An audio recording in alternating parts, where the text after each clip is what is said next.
Hello friends, आपका स्वागत है द बेस्ट एजुकेशन एकेडमी में। तो मैंने फर्स्ट पार्ट में आपके 8 तक क्वेश्चन ख़त्म करा दिए थे। अब नंबर क्वेश्चन 9 पर आते हैं। क्वेश्चन नंबर 9 पे आते हैं। तो क्वेश्चन नंबर 9 का क्या है, लिखा हुआ है find the value of X Y Z and omega. मैंने आपको बताया था अप्रॉक्स आपके जो क्वेश्चन आते हैं मैट्रिक्स में वो वैल्यू फाइंड करने के लिए ही आते हैं। एक्स की वैल्यू पूछ सकता है, वाई जेड एंड ओमेगा, इसमें तो चारों की ही वैल्यू पूछ रखी है। तो ये क्वेश्चन लिखा हुआ है, इसको हम लोग सॉल्व करते हैं। तो मैट्रिक्स का मल्टीप्लाई, मैट्रिक्स में 3 का मल्टीप्लाई हो रहा है, तो इस मैट्रिक्स में हम पूरे 3 का मल्टीप्लाई करते हैं। 3x 3y 3z and 3 omega, ये आपका मैट्रिक्स हो गया। इक्वल में दो मैट्रिक्स को यहाँ पे लिखा हुआ है, एक मैट्रिक्स ये लिखा हुआ है और एक ये लिखा हुआ है। इन दोनों मैट्रिक्स को प्लस करना है, यानी मतलब इन दोनों मैट्रिक्स को हमें जोड़ना है। तो जोड़ना है, जोड़ने की विधि आपको पता ही है। तो x + 4 x + y + 6 z + omega -1 2 omega + 3। अब यहाँ पे दोनों आव्यूह जो हमने यहाँ पे सॉल्व करे थे, इन आव्यूह को सॉल्व करने पर हमें दो आव्यूह प्राप्त हुए। अब दोनों आव्यूह जो हैं वो आपस में बराबर हैं, और जब आपस में बराबर होंगे तो इन आव्यूह के अंदर जो अवयव होंगे वो भी सारे आपस में बराबर होंगे। तो 3x = x + 4, ये वाला अवयव इस आव्यूह के इस वाले अवयव के बराबर होगा। 3x + 4, 3x इधर लेके आओ तो 2x = 4, तो x = 2। अब हमें x की वैल्यू फाइंड हो गई, हमें किसकी निकालनी है, y की भी निकालनी है। तो ये पहली पंक्ति का जो दूसरा अवयव होगा वह इस दूसरे अवयव की पहली पंक्ति के दूसरे अवयव के बराबर होगा। क्यों? क्योंकि यह अवयव दोनों आपस में बराबर हैं। x की वैल्यू हमें फाइंड x = 2, तो यहाँ पे हम x की वैल्यू 2 पुट कर सकते हैं। तो 3y - y = 2 + 6, तो 3y में से एक y चला जाएगा 2y, तो 6 + 2 8, और ये कैंसिल हो जाएगा तो 2 4 जा 8। x की वैल्यू फाइंड हो गई, y की वैल्यू फाइंड हो गई। अब हमें निकालनी है किसकी वैल्यू, z की। तो z की value 3z = z + omega -1, 3z यहाँ पे 2z = ओमेगा -1, एक यहाँ पे इक्वेशन बन गई। अब यहाँ से हम ओमेगा की वैल्यू फाइंड कर लें, और जो ओमेगा की वैल्यू आएगी वो हम इस वाले इक्वेशन फर्स्ट में रख देंगे। तो 3 ओमेगा = 2 ओमेगा + 3, ये 3 ओमेगा है, ये 2 ओमेगा है, तो एक चला जाएगा तो ओमेगा = क्या आ जाएगा 3। अब समीकरण 1 में ओमेगा की वैल्यू 3 रखने पर, इक्वेशन फर्स्ट में ओमेगा = 3 रखने पर, 3 रखने पर तो ओमेगा की वैल्यू हम पुट कर देंगे। तो 3 - 1, तो 2z = 2, 2 से 2 कैंसिल हो जाएगा, z = 1। आपके पास क्या फाइंड हो गई, सारी वैल्यू फाइंड हो गई। x की वैल्यू 2i, y की वैल्यू 4i, z की वैल्यू 1i और ओमेगा की वैल्यू 3i। नेक्स्ट क्वेश्चन पे मूव करते हैं। आई होप आपको सारे लोगों को समझ में आ रहा होगा। नेक्स्ट क्वेश्चन पे मूव करते हैं। 2 की पावर 9, 2 की पावर 9 मतलब 512, 512, यानी मतलब हम 0 या 1 के 512 अवयव बना सकते हैं। समझ में आ रहा होगा। तो अब हम देखते हैं आपका क्वेश्चन नंबर 11। क्वेश्चन नंबर 11 लिखा हुआ है कि हमें ए बी और बी ए की वैल्यू फाइंड करनी है, यानी मतलब दोनों अवयव को आपस में हमें मल्टीप्लाई कराना है। तो ए बी फाइंड करने के लिए ए बी अवयव 2 - 1 3 0 - 1 4, और बी लिखा हुआ है -2 3 0 और 4। आपका मल्टीप्लाई का मेथड पता है कि ये इस अवयव की पहली पंक्ति का इन दोनों कॉलम में पहले हम लोग आपस में मल्टीप्लाई कराएंगे। तो 2 2 जा -4 और बीच में प्लस का साइन लगता है, तो 1 0 हो जाएगा। अब 2 3 जा 6 -4, 3 2 जा -6 0, 3 3 जा 9 + 0, -1 का -2 में मल्टीप्लाई माइनस प्लस हो जाता है 0, -3 + 16, ये हो गया। अब यहाँ पे -4, 6 में से 4 गया 2, -6 9 2, और ये आ जाएगा आपका 13। ये आपकी ए बी की वैल्यू आपको क्या हो गई है, फाइंड हो गई। ए बी की वैल्यू आपको मिल गई है। अब हमें पूछा किसकी वैल्यू और है, बी ए की वैल्यू। तो बी ए, अब बी वाले को पहले लिखेंगे -2 0 3 4, एक लिखा हुआ है आपका 2 -1 3 0 -1 और 4। अब आपसे बोला है कि हमें बी ए का मल्टीप्लाई कराना है, मतलब बी ए का आपस में दोनों अवयव का मल्टीप्लाई कराइए और हमें वैल्यू फाइंड करनी है। तो हमने बताया कि पहले अवयव की जो पहली पंक्ति होती है उस दूसरे अवयव की जितने भी कॉलम होते हैं उन सभी में मल्टीप्लाई कराते हैं। तो हम -2 का 4 में कराया, 3 का 9 में कराया, लेकिन यहाँ पे एक और अवयव चाहिए होता, क्योंकि इस कॉलम में 3 अवयव है और इस पंक्ति में 2 अवयव हैं। जब 2 अवयव होंगे तो हम -2 का 2 से तो करा रहे हैं, लेकिन 3 का 3 से करा दिया, लेकिन ये -1 का फिर हम किससे मल्टीप्लाई कराएंगे? तो इसलिए हम कह सकते हैं BA is not possible. BA जो है BA वो पॉसिबल नहीं है। क्यों? क्योंकि इस वाली पंक्ति में हमारा एक अवयव कम है। मल्टीप्लाई तभी होता है जब दोनों पंक्ति हमारी कैसी होती हैं, दोनों अवयव आपके इक्वल होते हैं। समझ में आ गया होगा? तो अब देखते हैं, लिखा हुआ है 12 number, if a matrix has 18 elements what are the possible orders it can have. तो इसमें पूछा गया है कि एक मैट्रिक है, मतलब एक अवयव है जिसके अंदर 18 अवयव हैं, तो उसके द्वारा संभव ऑर्डर बताओ कि उसकी कोटि क्या होगी। तो हमें इसमें क्या करना होगा कि 18 है, 18 एलिमेंट्स हैं, 18 अवयव हैं, तो हम 18 का कितने बार किस रूप में तोड़ सकते हैं। जैसे हमने लिखा 1 क्रॉस 18, 18 क्रॉस 1, 3 क्रॉस 6, 6 क्रॉस 3 और 9 क्रॉस 2 और 2 क्रॉस 9। 18 के फैक्टर इतने ही तो हो सकते हैं, इसके अलावा कुछ भी नहीं हो सकता है। 18 को इन कितने रूपों में लिखा जा सकता है? 1 2 3 4 5 6। तो ये इसके क्या हो गए? पॉसिबल ऑर्डर हो गए। अगर यहाँ लिखा होता 10 लिखा होता, जैसे मैंने बोला कि 10 एलिमेंट्स हैं, 10 एलिमेंट्स हैं, तो आपको कुछ नहीं करना है। 1 क्रॉस 10 कोटि भी हो सकती है उसकी, 10 क्रॉस 1 भी हो सकती है, 2 क्रॉस 5 भी हो सकती है, 5 क्रॉस 2 भी हो सकती है, और तो कोई नहीं हो सकता। तो ये आपके क्या हो गए? ऑर्डर हो गई कि इसके अगर 18 एलिमेंट हैं, अगर 10 एलिमेंट हैं, तो हमारे कितने ऑर्डर बनेंगे। जो 10 होगा उसको हम जितने रूपों में तोड़ सकते हैं, बस हमें उसको उसमें तोड़कर लिख देना है। और हमें पता है कि ऑर्डर की फॉर्म हमें ऐसे ही लिखते हैं, जिसमें पहला नंबर पंक्ति और दूसरा नंबर क्या होता है? स्तंभ होता है। अब नेक्स्ट क्वेश्चन पर मूव करते हैं। क्वेश्चन नंबर है आपका 13। क्वेश्चन नंबर 13 में हम पे पूछा गया है ए और बी की वैल्यू फाइंड करनी है। तो ए और बी की वैल्यू फाइंड करनी है तो हम क्या करें कि बी की वैल्यू या ए की वैल्यू हमें मिल जाए। अगर हम इसमें 2 का मल्टीप्लाई करा देते हैं और फिर ये वाला अभी उसके साथ जोड़ देते हैं, तो बी और बी कैंसिल हो जाएगा और हमें ए की वैल्यू मिल जाएगी। तो हम क्या करेंगे कि फर्स्ट अवयव में 2 का मल्टीप्लाई कराएंगे। तो 2 2 जा कितना होता है? 4, a माइनस 2b, 2 6 जा 12 माइनस 12 0 माइनस 8 4 2। ठीक है, इसको इक्वेशन हम फर्स्ट डाल देते हैं। 2v plus a equal 3 minus 2 2 1 5 minus 7। इसको इक्वेशन हम लोग सेकंड डाल लेते हैं। अब दोनों इक्वेशन को अगर हम ऐड करेंगे तो 2v और 2v कैंसिल हो जाएगा, यहाँ पे हमें a की वैल्यू फाइंड हो जाएगी। तो हम लिख सकते हैं समीकरण 1 प्लस समीकरण 2। ठीक, तो 4a और प्लस a ये दोनों तो कैंसिल हो गए, लिख नहीं रहा हूँ। और 12 plus 3 minus 12 plus 2 0 plus 5 minus 8 minus 2 4 plus 1 2 minus 7। अब 5a हो गया, 4a और 1 4a plus a 5a equal 12 और 3 15 माइनस 10 5 5 माइनस का 5। ये 5 a के मल्टीप्लाई में है, इधर जाएगा तो आपका डिवाइड में आ जाएगा, तो हम लोग डायरेक्ट इसको कैंसिल कर देते हैं। 5 3 जा 15 5 2 जा 10 5 1 जा 5 5 2 जा 10 5 1 जा 5। तो ये आपकी क्या फाइंड हो गई? ए की वैल्यू फाइंड हो गई। अब हमें ए की वैल्यू जब मिल गई है तो हमें बी की वैल्यू भी निकालनी है। तो अगर हम इस सेकंड इक्वेशन में ए की वैल्यू पुट करते हैं तो हमें बी की वैल्यू फाइंड हो जाएगी। तो सेकंड इक्वेशन में पुट करने पर समीकरण 2 में ए की वैल्यू रखने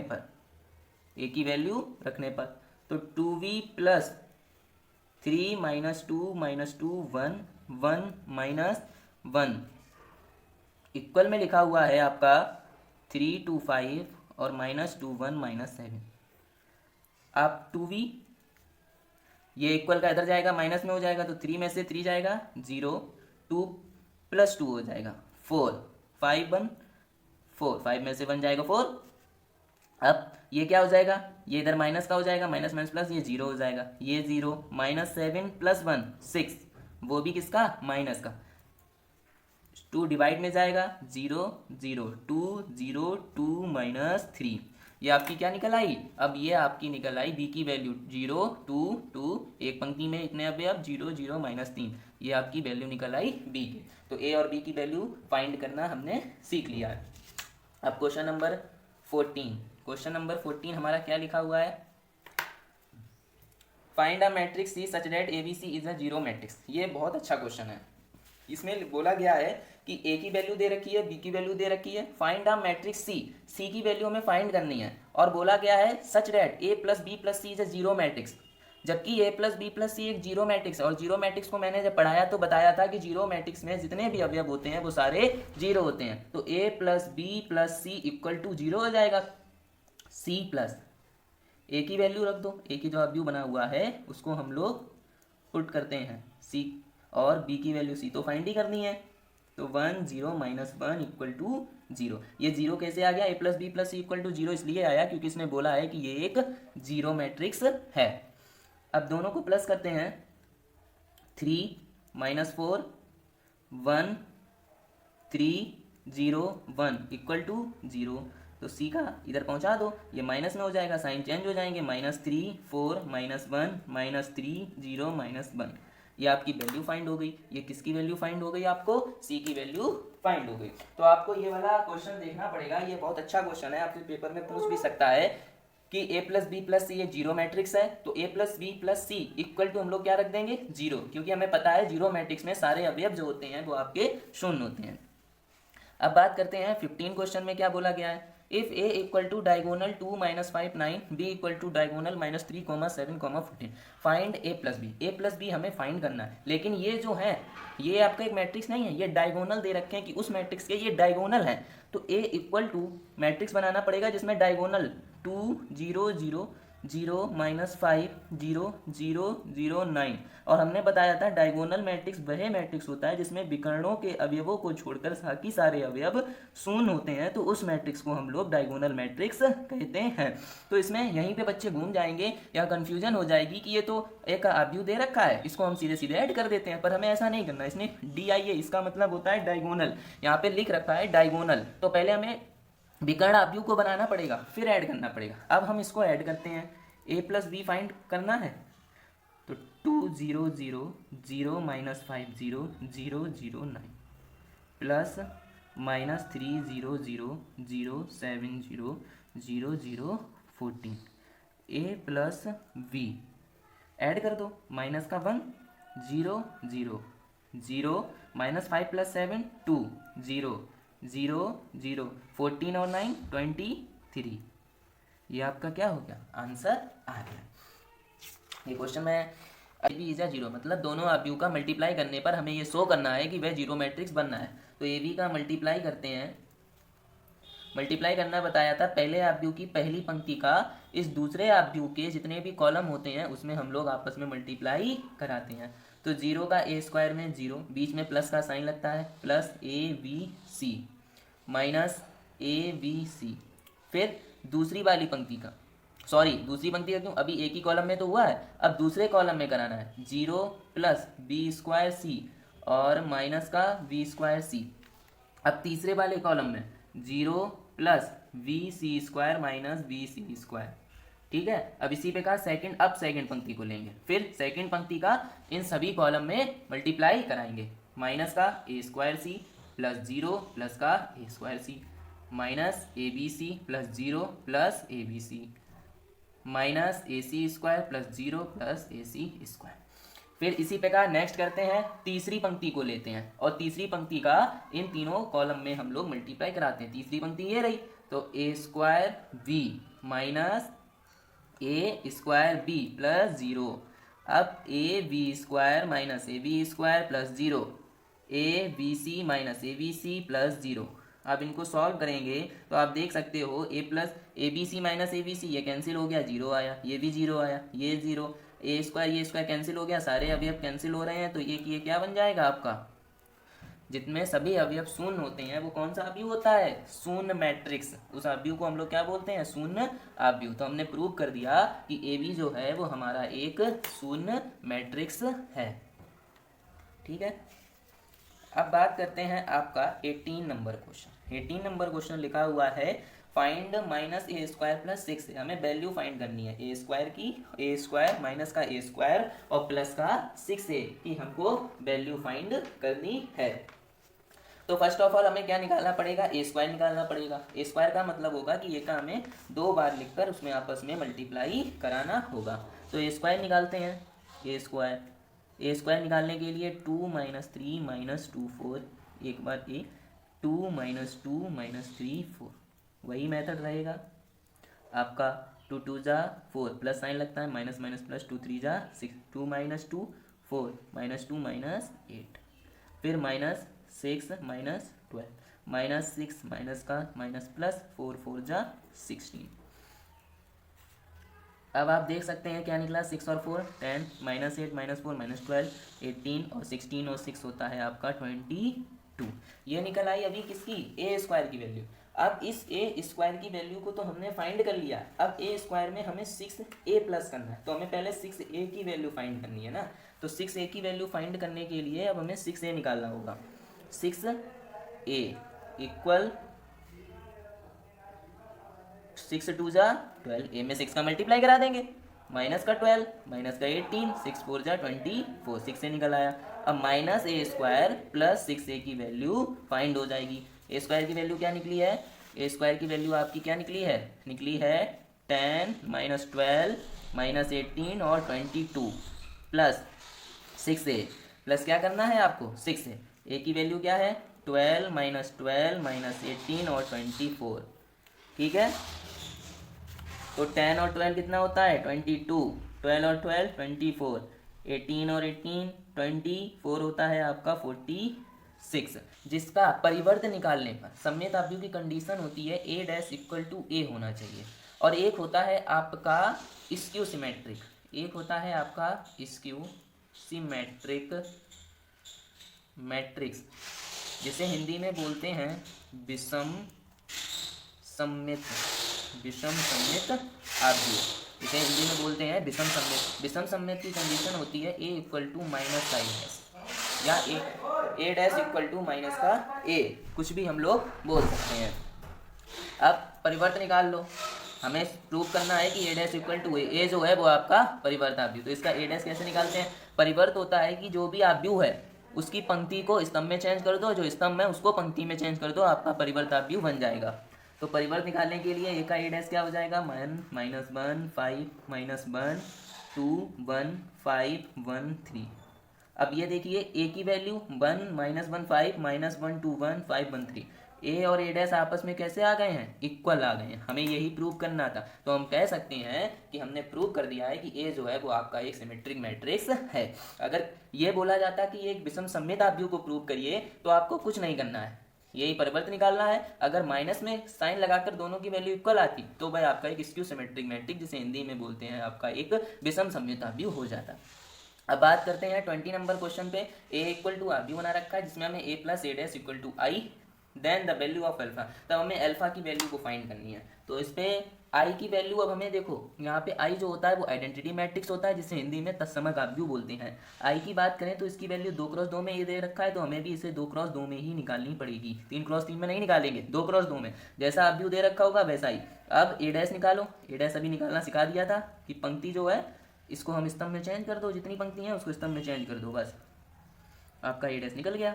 अब ए प्लस ए डैश हमें ये निकालना है, तो ए की वैल्यू क्या दे रखी है, ए की वैल्यू है कॉस अल्फा माइनस का sine alpha cos alpha, A dash क्या दे रखा है cos alpha sine alpha minus sine alpha cos alpha equal to I की वैल्यू रख दो 1 0 0 और 1 रख दिया, इन दोनों को ऐड कर दो, 2 कॉस अल्फा, साइन अल्फा से साइन अल्फा कट हो गया 0, साइन अल्फा कट हो गया 0, cos alpha 2 cos alpha equal to 1 0 0 1। अब यही बात, वही दो आव्यूह आपस में इक्वल हो गए तो इसके अवयव भी इक्वल होंगे, तो 2 cos alpha equal to 1 cos alpha equal to 1/2, और कॉस में 1/2 वैल्यू किसकी होती है 60 की, तो अल्फा की वैल्यू कितनी आ गई 60 अंश। 20 क्वेश्चन फिनिश हो गया। अब बात करते हैं हम लोग 21 की। अब किसकी है 21 में क्या पूछा गया है, using elementary row transformation find the inverse of the following. मतलब हिंदी में पूछा जाए तो बोला जाए तो ये बोला गया है कि जो आपका आव्यूह दे रखे हैं इसके प्रथम संकीर्णाओं द्वारा हमें इसका इनवर्स फाइंड करना है। बुक में खोलेंगे, बुक में देखेंगे तो आपके जो इनवर्स दे रखे हैं वो फर्स्ट मेथड के द्वारा, प्राथमिक संकीर्णाओं द्वारा दे रखे हैं, तो हम उसके द्वारा कैसे फाइंड करते हैं, उसका फार्मूला होता है आपका, फर्स्ट मेथड का फार्मूला होता है ए इक्वल टू आई ए, ये आपका क्या होता है, A equal to I A formula होता है। ए की वैल्यू हमें दे रखी है, ए की वैल्यू हमें क्या दे रखी है 1 3 2 7 इक्वल आई की वैल्यू पुट करते हैं 1001 ए। अब ये जो दे रखा है इसको हमें क्या बनाना है, ये इधर वाला जो आप ए दे रखा है इसको हमें 0 बनाना है 1001, मतलब इस वाले आप को हमें आइडेंटिटी मैट्रिक्स के फॉर्म में चेंज करना है। तो हमें इसमें मल्टीप्लाई भी कर सकते हैं, प्लस माइनस डिवाइड कुछ भी इसमें कर सकते हैं। आपको इसको क्या बनाना है 0 बनाना है 1001, ये आइडेंटिटी मैट्रिक्स इस फॉर्म में यहाँ पे कन्वर्ट करना। तो हम कैसे 0 बना सकते हैं, तो आप देखिए अगर मैं फर्स्ट रो में 3 का हाँ सही है, फर्स्ट रो में फर्स्ट पंक्ति में 3 का मल्टीप्लाई कराता हूँ, 3 का मल्टीप्लाई, तो हम लिख सकते हैं आपका रो R1 इक्वेशन जो होगी वो आपकी सेकंड होगी, सेकंड इक्वेशन 3R1 माइनस आपका क्या हो जाएगा R2।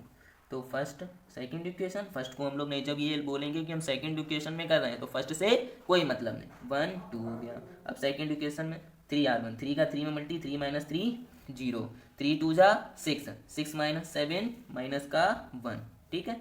वही इधर भी करना पड़ेगा, जो हम इधर करेंगे वो इधर भी करेंगे। तो R1 से कोई मतलब नहीं है, R2 में इक्वेशन फाइंड करनी है। तो R2 में हमने क्या किया है 3R1, तो 3 का 3 माइनस 0 3, 0 माइनस का क्या हो जाएगा 1 हो जाएगा, क्योंकि 3 का R1 में 0 में करेंगे तो 0 आ जाएगा, और 0 माइनस 1 माइनस का 1। अब हमें अभी क्या मिला है 102 माइनस 1, लेकिन हमें 2 की जगह क्या चाहिए है 0 चाहिए है। ये भी बात है कि हमें 2 की जगह क्या चाहिए 0। तो 0 लेने के लिए हम क्या करते हैं R1 में इक्वेशन करते हैं, R2 में हम लोग 2 का मल्टीप्लाई करते हैं और R1 को ऐड करते हैं।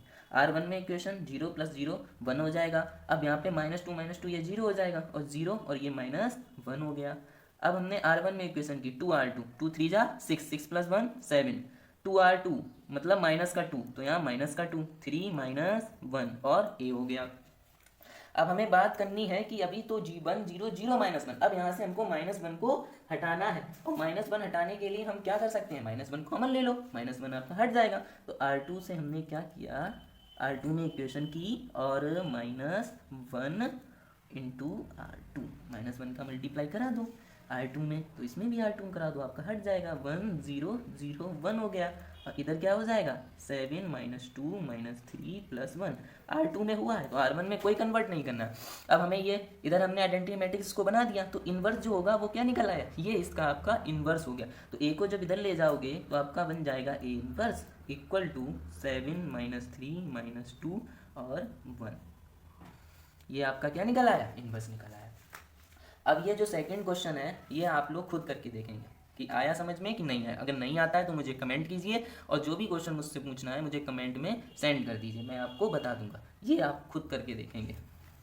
अब मूव करते हैं हम लोग 23 क्वेश्चन पे, सॉरी 21 के बाद आता है आपका 22, 23 पहले कैसे आ गए तुम। 22 की बात करते हैं। So that A dash dash A equal to I, दिखाते हैं भाई, ये दिखाना है कि ए और ए डैश का मल्टीप्लाई करने पर आई की वैल्यू आनी चाहिए। तो पहले तो ए डैश फाइंड करो, ए डैश निकल आएगा आपका cos alpha sine alpha minus sine alpha और कॉस एल्फा, दोनों का आपस में मल्टीप्लाई कराओ, लिखो cos alpha minus sine alpha cos alpha, और ए की वैल्यू क्या है cos alpha sine alpha minus sine alpha cos alpha. Add करना है, सॉरी ऐड नहीं करना है, मल्टीप्लाई करना है। तो इस रो का इस कॉलम में और इस कॉलम में, तो cos square alpha plus sine square alpha cos alpha sine alpha minus sine alpha cos alpha, sine alpha cos alpha minus cos alpha sine alpha, और ये हो जाएगा आपका sine square alpha plus cos square alpha. A dash equal cos square alpha plus sine square alpha, trigonometry में आपने पढ़ा होगा कि इसकी वैल्यू कितनी होती है 1, तो इसकी जगह हम क्या पुट करेंगे 1, और ये दोनों कट हो जाएंगे 0, ये भी कट हो रहा है ये भी कट हो रहा, तो ये किसकी वैल्यू निकल आई आइडेंटिटी मैट्रिक्स की, तो हम इसकी जगह आई रख सकते हैं। ये हमारा क्या हो गया प्रूव हो गया, प्रूव्ड हो गया, ये हमारा क्या हो गया प्रूव्ड हो गया। यही तो हमें निकालना था। अब मूव करते हैं 23 क्वेश्चन पे। लास्ट क्वेश्चन होगा ये आपका मैट्रिक्स का। तो आपकी ये मैट्रिक्स का जो मैट्रिक्स के आपके एक्सपेक्टेड क्वेश्चन थे वो मैंने लगभग कंप्लीट कर दिए हैं। अब बात करते हैं ए अल्फा लिखा हुआ है, ए की दे रखा है, प्रूफ इसमें भी हमें प्रूव करना है कि I plus A equal to I minus A. तो पहले तो आई प्लस ए की वैल्यू निकालो। अब यहाँ पे ए आप देख रखे हो ना, आई की वैल्यू आपको किस हिसाब से लेनी है कि जो आपको ए दे रखा हो, चाहे 2x2 का ए होगा तो आई भी 2x2 की, अगर ए 3x3 का तो आई भी आपकी 3x3। तो I plus A 0 minus tan alpha by two, tan alpha by two 0, ये हो गया प्लस आई की वैल्यू 1001। ठीक है, मल्टीप्लाई ना करना है, क्या करना है, प्लस करना है। प्लस का साइन लगा, ये हमें ज़रूर देखना है कि क्या करना है। तो प्लस कर दो 1 minus tan alpha by two, tan alpha by two और 1। इसे और सॉल्व कर दो मैट्रिक्स को। 1 plus tan square alpha by two equal to sec square alpha by two. 1 plus tan square alpha मतलब 1 plus tan square x equal होता है sec square x. यहाँ पे एक्स की जगह अल्फा बाई टू, तो एक्स की जगह हमने अल्फा बाई टू पुट कर दिया। और अब किसी को अगर ये ना समझ में आया हो कि ये कैसे आ गया इसको सॉल्व करने पर ये, तो हम आप को पता है जब आप को हम सॉल्व करते हैं तो ये क्रॉस मल्टीप्लाई और बीच में साइन लगाते हैं, पहले इसका इधर और फिर इसका इधर और बीच में माइनस का साइन लगा देते हैं। अब बात करते हैं, ये तो हो गया आपका क्या, LHS। ठीक है, ये है आपका अब RHS। RHS क्या है, I minus A cos alpha sine alpha minus sine alpha cos alpha. I minus A, I की वैल्यू 1001, ए की वैल्यू माइनस कर दो 0, tan alpha by two minus tan alpha by two 0। ये दोनों ब्रैकेट में बंद कर देते हैं और ये लिख देते हैं हम लोग cos alpha minus sine alpha और कॉस एल्फा। ये हो गया। अब इसको सॉल्व करते हैं, इसको इस वाले आप व्यू से इस वाले आप व्यू का माइनस कर दो तो 1, और ये हो जाएगा आपका टेन अल्फा बाई टू, और ये हो जाएगा माइनस का टेन अल्फा बाई टू, और ये हो गया आपका 1। अब ये लिखा हुआ है cos alpha sine alpha minus sine alpha और कॉस एल्फा। अब इसको सॉल्व कर दो 1 plus tan square alpha by two, अभी बताया था सॉल्व करना। इसको भी cos square alpha plus sine square alpha, 1 plus tan square alpha by two, sec square alpha by two और cos square alpha plus sine square alpha 1, तो sec square alpha by. Hello friends, आपका स्वागत है the best education